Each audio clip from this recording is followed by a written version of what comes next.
અને વધુ એક મહત્વના સમાચાર પર નજર કરીશું। આરોગ્ય વિભાગ દ્વારા નસબંધી કાંડ જે કરવામાં આવ્યા તેને છુપાવવાના પ્રયાસ કરવામાં આવ્યા। કડી તાલુકા આરોગ્ય વિભાગના એક બાદ એક કાંડ સામે આવી રહ્યા છે। લોકોના જીવ સાથે ચેડા કરવાનું અને મેઢા પ્રાથમિક આરોગ્ય કેન્દ્રમાં નસબંધીનું ઓપરેશન કાંડ તમામની વચ્ચે એક સામે આવ્યું છે। નસબંધીનું ઓપરેશન કાગળ પર થયું હોવાનો ખુલાસો થયો છે। ત્યારે આરોગ્ય વિભાગની કેસ ટુ કેસ તપાસમાં આ એક મોટો ખુલાસો થયો છે। કડીમાંથી 6 જેટલા કેસ અડાલજમાં મોકલવામાં આવ્યા હતા, પણ 5ના ઓપરેશન થયા છે। એક ઓપરેશન ફક્ત કાગળ પર જ થયું હોવાનો ખુલાસો થયો છે, એટલે કે એક બાદ એક ઓપરેશન અને એક બાદ એક આ વાતને લઈને ખુલાસાઓ થઈ રહ્યા છે। કલ્યાણપુરના મજૂરનું કાગળ પર જ નસબંધીનું ઓપરેશન દેખાડાઈ રહ્યું છે, ત્યારે આરોગ્ય વિભાગે કાગળ પર નસબંધી કાંડ છુપાવવાનો પ્રયાસ કર્યો છે। વધુ માહિતી મેળવીશું। સંવાદદાતા મુકેશ જોશી આપણી સાથે જોડાયા છે।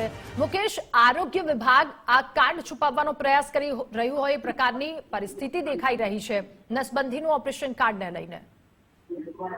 રાજા, ચોક્કસથી વાત કરીએ તો નસબંધી કાંડને લઈને રોજ નવો વળાંક જે છે આવી રહ્યો છે। ખાસ જે છે એક કેસ એવો આવ્યો છે કે માત્ર કાગળ ઉપર નસબંધીનું ઓપરેશન થયું હોય।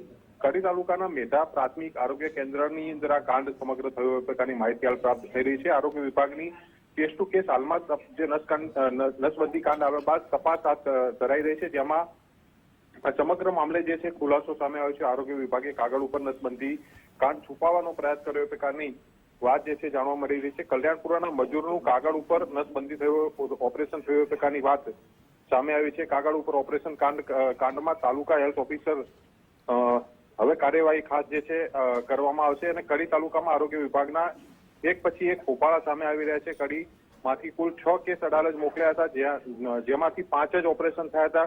એક ઓપરેશન ફક્ત કાગળ ઉપર જ બતાવવામાં આવ્યું છે। એટલે કહી શકાય કે જે નસબંધી કાંડમાં આરોગ્ય વિભાગ છે ખાસ તપાસ કરી રહ્યું છે અને તપાસ કર્યા બાદ હજુ અન્ય આ પ્રકારના જે કહી શકાય માત્ર કાગળ ઉપર કેસ કર્યા પ્રકારની માહિતી વધુ બહાર આવે તેવી તો નવાઈ નહીં। જી મુકેશ, આભાર આપનો તમામ વિગતો સાથે જોડાવા બદલ।